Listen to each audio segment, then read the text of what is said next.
Marami tayong nakikita nito sa online shop, Lodi. Ayan o. Pagka nakikita natin siya ay napakaganda. Pero okay naman talaga. Wala namang issue dito sa makina na to. Itong pang washing na to. Walang problema. Maganda talaga siya. Malakas. Ayan. Itong gamit niya ay zinc or aluminum. Tapos dito naman ay hard plastic. Ayan o.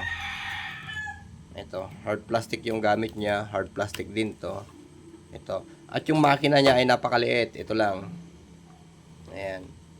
Ito naman yung kanyang switch para pagka kinalabit mo yung gatilyo, lalabas yung pressure, magko-contact to. Aandar yung makina. Pagka binitawan mo yung ito, water gun, ayan. Pagka binitawan mo yan, maiipon yung pressure dito. At babalik dito, kaya naghihiwalay yung switch niya, kaya namamatay din yung makina. Pero sabi dito, ang kanyang makina daw ay brushless, pero makikita nyo dito, meron siyang carbon brush. Ayan o. Meron siyang carbon brush. Tapos, yun daw kanyang coil ay purong tanso, pero hindi. Aluminum siya. Ayan o. Napakalambot ng kanyang coil o yung magnetic wire. Hindi ganito yung kulay ng purong tanso. Ayan. Yun nasa ilalim siguro tanso. Ayun. Yung rotor niya, tanso. Baka sakali. Yan siguro. Kasi iba yung kulay niya eh. Ito, aluminum. Pero pwede na rin yan. Wala nang problema. Tapos kung mapapansin nyo dito, meron siyang gearbox. Ayan o. Subukan natin baklasin ito. May ihiwalay natin kung ano makikita natin dito. Ayan. Sa online shop makikita nyo ay may mga pa-commercial pa sila, pinapakita nila to na binabasa pa nila, pinawashing nila ng sasakyan. Okay naman siya, nakakalinis naman siya. Pero sa katagalan siguro ay hindi ako maniniwala na waterproofing siya kahit mabasa-basa. Kasi nga carbon yung ginagamit dito, oh. Ayan. Pagka nahamugan yan o kaya na anggian ng tubig, magkakaroon ng conflict dito, baka masira pa yung kanyang ayan o, yung rotor niya. Ayan, baka magliyab pa dito. Tignan nyo tong kanyang plastic, hindi naman siya close talaga, open yan. Ito siguro kahit ma-direct hit mo siya ng tubig, hindi mabasa, pero meron pa rin papasok dyan na tubig. Ayan o, yun lang. Makikita nyo naman kasi andun nakalagay tanso, tapos brushless. Kaya malakas siya, Lodi, napakalakas ng ikot niya kasi nga gumagamit siya ng carbon. Yung mga carbon type kasi na talagang mabibilis yung mga ikot niyan. Ayan. Naka-carbon siya. Ayan. Yung kanyang armature ay parang sa grinder lang. Barena, ganyan, parehas lang sila. Kaya malakas yung ikot o matulin eh. Ngayon check natin kung anong karga nito sa loob. Ayan. Hanggang dito lang siguro tayo, Lodi. Huwag na natin kakalkalin to. Ayan. Napakaliit lang niya, ano, pero napakalakas nito. Siyempre nga, high speed naman kasi yung ikot. Paano hindi lalakas. Tsaka yung sinasabi sa mga nagtitinda doon sa online, Lodi, na pwede mong gamitin sa carwash bendo mo, baka hindi siguro, Lods. Napakaliit yung makina, oh. Ayan. Kung ginamit mo na 2 minuto yan, o kaya tuloy-tuloy, merong nakapila pa na motorsiklo, ayan, na tuloy-tuloy yung andar niya, baka mag-init to.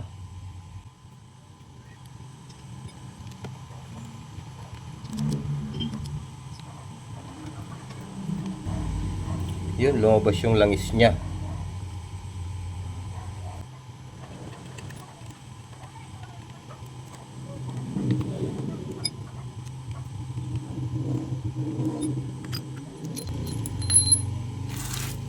Ito yung kanyang cylinder, Lodi. Ayan o. Ayan. Isa, dalawa, tatlo din siya. Ayan.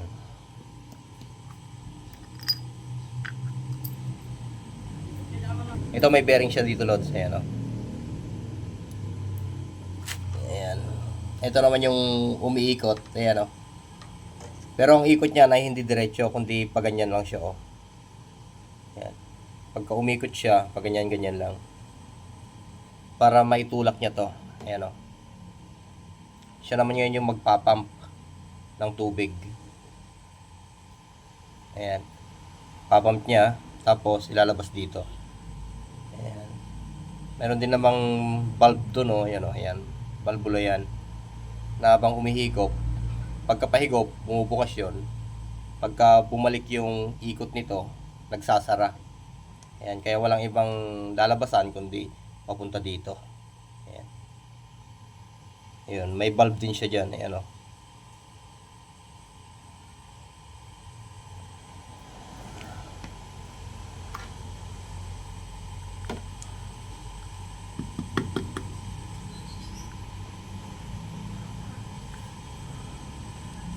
Ayan, ito naman yung axle, sentro ng axle niya, ayan o. Kaya sigurado may gear siya dito banda.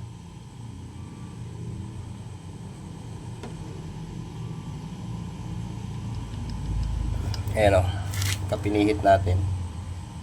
Iikot.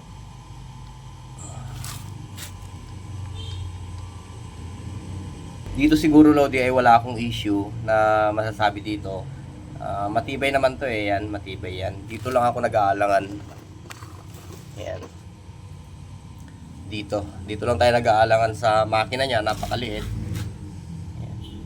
Gamitin mo siguro ng tuloy-tuloy na 10 minuto o kaya mahigit pa, eh baka sumugak tong makina niya. Ayan o. Sabi kasi brushless, tapos yung kanyang magnetic wire ay tanso. Sa loob tanso, pero dito sa labas ay aluminum. Tapos mga plastic pa yung gamit niya. Pero matigas na plastic naman to, walang problema yan.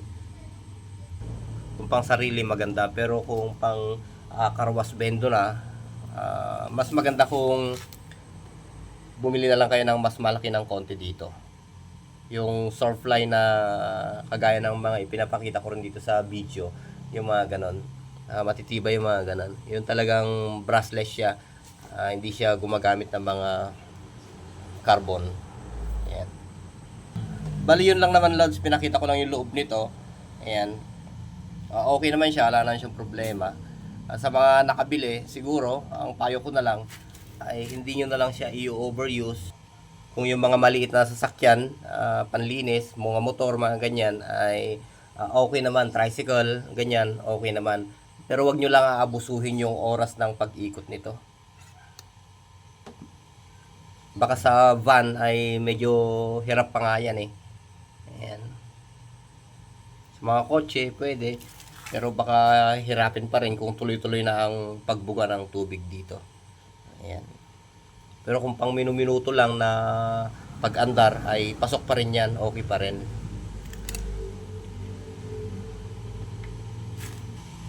Total, andito naman na tayo Lodi. Buksan na natin tong tuluyan na to. Check natin kung anong karga niya.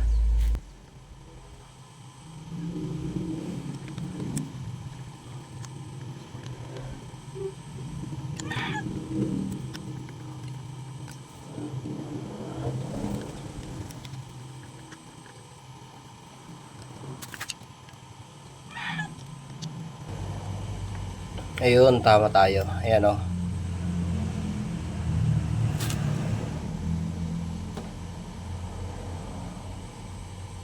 Ito yung kanyang granahe Lodi. Ayan.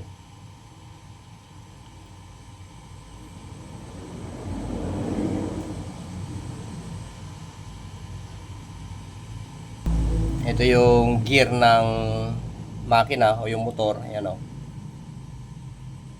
Sa bagay, naka-bearing naman siya. Ayan, bearing lahat yung gamit niya. Ayan o. Ito, may bearing siya dito. Dito rin. Ngayon, may maliit na bearing doon. Ayan. Ayan, for the final, hanggang dito na siguro muna Lodi. At nakita nyo naman na yung loob ng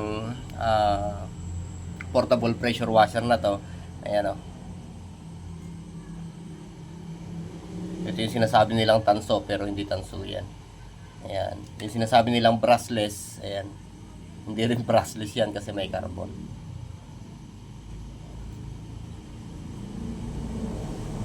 Pero kung gusto nyo pa rin bumili ng ganyan at maganda naman siya, malakas, di lang natin alam sa mga susunod na paggamit kung hanggang saan magtatagal yung ito niya, yung mga motor niya kasi napakaliit lang. Ayan. Pero para sa akin siguro, i-maintain nyo na lang yung kanyang brass o yung carbon brass. Ayan. Huwag nyo hayaan na mauupod dyan ng tuluyan na hindi na nagko-contact dito. Ayan o. Kailangan pagka ubos na yung kanyang carbon, magpalit na kayo. So hanggang dito muna lads. Kung gusto niyo bumili, andyan, meron naman dyan sa baba. Pwede nyo bisitahin yung mga shop dyan na naka-affiliate sa akin. Pwede kayong kumuha doon.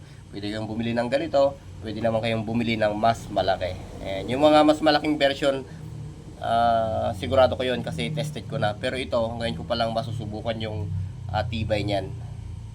Hindi ko siya gagamitin na pang tubig, kundi gagamitin ko siya ng pang pre-wash lang. Ayan. Ang segundo nun ay nasa 50 seconds lang pataas. Hindi siya umaabot ng 2 minuto o 1 minuto. Kasi nga pre-wash lang. Yung tubig nun ay may kasamang sabon. Okay? So hanggang dito muna lads. Magandang buhay sa inyo.